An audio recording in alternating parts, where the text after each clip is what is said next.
नमस्कार, मी प्रगती पाटील तुमचं स्वागत करते माझ्या चॅनलमध्ये। आपण आहोत डहाणू बीचवर आणि येथे 31 जानेवारीपासून ते 2 फेब्रुवारीपर्यंत मोठा इव्हेंट ऑर्गनाइज केला जाणार आहे, डहाणू फेस्टिवल 3.0। आपल्या बरोबर आहेत पालघर जिल्हा बीजेपी प्रेसिडेंट श्री भरतभाई राजपूत।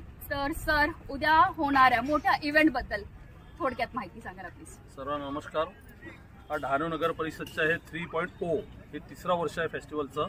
आणि जेव्हा हे पहिला फेस्टिवल सुरू केलेला आपला कोविडच्या टायमाला, याचा उद्देश होता की नेगेटिव्हिटी जे पसरलेली तेव्हा कोविडच्या काळामध्ये, त्याचा हे आमचा पहिला स्टेप होता की आपण हे फेस्टिवल सुरू करू आणि लोकांना जे रोजगार भेटत होता तेव्हा आमच्या डहाणूमध्ये तर रोजगार उपलब्ध करून दिला। आणि पहिल्या वर्षी कमीत कमी 1.5 लाख लोक आले, मागच्या वर्षी 3 लाख लोक आले आणि ह्या वर्षी 4 लाख लोक येणार अशी अपेक्षा आहे। आणि डहाणूसाठी आणि टुरिझम कसं वाढेल त्याच्यासाठी नगर परिषद आणि आमची टीम त्याच्यासाठी काम करत आहेत का जास्तीत जास्त लोकांना रोजगार भेटायला पाहिजे स्टॉलच्या माध्यमातून।